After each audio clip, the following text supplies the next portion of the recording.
I'm Alan Marks of Boyden, and I'm pleased to welcome today Tom Gorman, who will talk about his transition from his high-profile career as a global executive to a portfolio career of a non-executive director.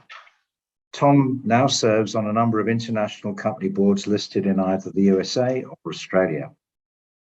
Tom served as the Global Chief Executive Officer of Brambles Limited for 7 years, retiring in February 2017.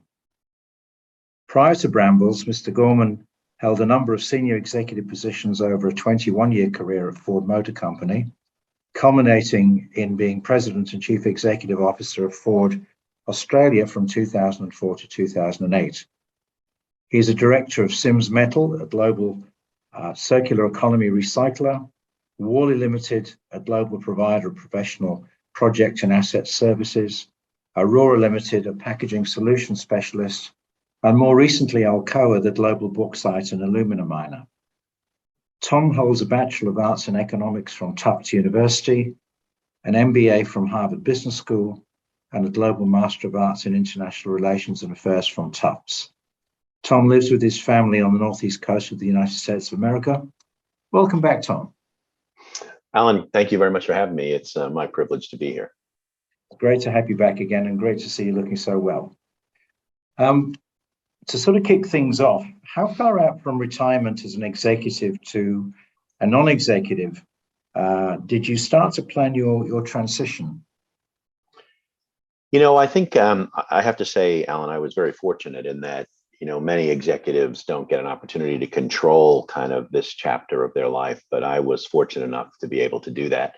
I always had a great working relationship with my chairman, Graham Cray, and I was very clear about my plans. I always thought CEOs, you know, somewhere between 7 to 10 years is the right amount of time to be in position. So about 2 to 3 years before I actually stepped down from Brambles, I started thinking about the next chapter of my life and was fairly open about that plan with the board.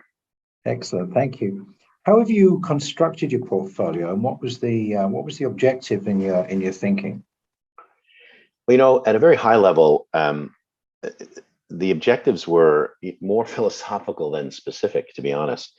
I tell people this today, Alan, that in my case, I wasn't running away from something, but I was really running towards something. I loved working, and I loved Brambles, and I loved my job. I loved the people I worked with. It was really a fantastic opportunity. But Brambles, the way I did the job, I was on the road all the time. I was really separated from my family. My children were back in the United States in high school and then in university, and my wife was sort of back and forth between different countries all the time. And I missed my family. So I was really running toward my family. So at the very highest level, I was heading in a direction that I wanted to go. And I had a mantra at the time, which was better husband, better father, better friend, which is still the mantra. I really wanted to be better at those three things. I thought I was a decent CEO, but I wasn't the best husband, father, or friend that I could be. So with that as an overarching kind of theme, I didn't so much worry about building a portfolio. I wanted to build a life. And the final component of my life was one needs to focus on mind, body, and soul. I mean, you and I have talked about that quite a bit as well. And the thing I most feared when I was going to step down from executive life was the intellectual stimulation that comes from work. You know, I felt that my soul would be healthier because I'd be close to my family again and my friends. I felt that physically I could spend more time taking care of myself, but I was worried about the intellectual stimulation. So the first thing I actually did was I went back to school. And that was really a year. I started almost immediately after I stepped down. And it gave me a full year of rigor, discipline, cadence, all of the things that I had in the executive life. You know, it was 20 to 25 hours a week. I wrote a thesis. You know, I really wanted to focus and keep the mind active. And during that year, then I thought about other things. You know, I thought about teaching. I thought about, you know, doing some non-executive roles. I thought about philanthropic work. So that year was really the year where I did most of the planning for the next phase of my life. And then I was fortunate enough to be asked to join the Worley board. I enjoyed that a lot more than I thought I would. And from that, other opportunities came. Now that you're sort of in the thrust of it, so to speak, Tom, how is life different to executive life, and is it as you envisaged? I think I've told you this before too. I mean, I've been away from executive life for 5 years. These are the 5 happiest years of my life, and I've had a magical life. I've never really think of long periods of unhappiness, but I just feel like I'm in control more than I used to be. Most people imagine that the CEO is all powerful and you can decide, what you do, where you do it, and when you do it. And to some degree you can, but the truth is, you have a number of board meetings every year, you have earnings releases, you have commitments that you have to make year in and year out. My calendar was planned 3 years in advance. And there was a discipline and a structure that was comforting in a way, but you weren't always in control. I mean, I've shared the story with you that when my father-in-law passed away, it was during I had an earnings release the day after he died. And rather than coming back to the United States, and I loved my father-in-law, I asked my wife to delay his burial for another week, and she did. And that was a terrible thing to ask her to do. And it was emblematic of my life was work first always. And I was going to do nothing to upset the rhythm of work. Now it's very different. I can decide to a much better degree what my calendar looks like and where I spend my time. And that is the most rewarding difference between the two. Thanks, Tom. Are there elements of your let's call it your new life, your new but your new overall life? But other elements that have surprised you? Um, I thought I would miss work a bit more than I do. I really, I thought that the whole team concept, building a team. I mean, the legacy of a career is not, the earnings or the EPS or anything else. The legacy is the people that you work with and the people that you develop. I thought I would miss that a lot more, but I've been very fortunate through a number of the boards that I'm associated with and some of the philanthropic work I do.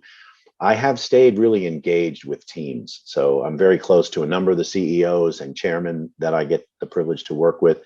My philanthropic work, I'm deeply involved with the teams there. So what I was worried most about losing that connectivity and the feeling of team and moving forward, I've been able to fill that need through the board work and some of the philanthropic work that I've been able to do. So that has surprised me to the positive side. And I pinch myself some days. I'm a big skier, and I don't ski on the weekends anymore. If it snows, I pretty much go skiing. I throw my skis in my truck and I take off with my friends.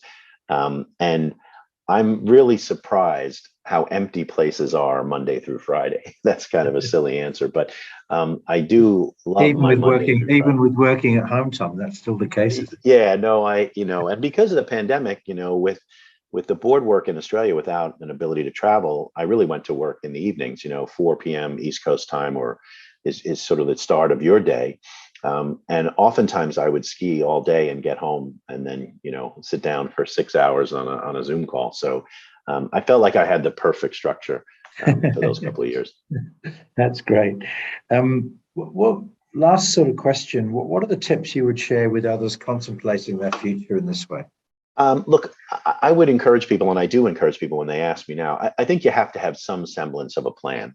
I think you have to have a rough idea of what you want to do. I'd come back to the philosophical points that I tried to make. What is it that you want to do with this chapter of your life? And I don't think you can, people will say, well, I'm just going to go play golf or I'm just going to go sailing. I think you have to look after mind, body, and soul. I think you have to have a plan that is going to address those parts of who you are. I do think you need to have some purpose, a plan and a purpose in the same way that you do in executive life. But I think the difference in retirement is that, don't be so pedantic as it relates to the plan. I had plan A, B, and C. I really thought that I was going to enjoy teaching. In fact, I connected with a very good friend of mine who's sort of a serial entrepreneur, and we developed in a way a course that we were going to teach. I was going to do the corporate side, he was going to do the entrepreneurial side, and we both realized that the time commitment to do that and the structure required was something that neither one of us really wanted. So I had a thought that I would do that, but I didn't really, execute it. So I think you have to have a general direction and be flexible about how you execute that direction, but you can't be directionless. And the thing that I mentioned at the beginning of this, don't run away from something. I've seen some people that really hate their jobs and they can't wait to finish the job. And when I ask them what they're running toward, they can't answer that question. So think about it, spend the time, as I said, a couple of years before you're actually going to leave executive life, and come up with a plan. Tom, as always, your insights, experiences, and thinking are profound. And You're very kind. it's great to talk to you again, and thank you very much for joining. Well, my privilege, as I said, and thank you very much, Al. All the best.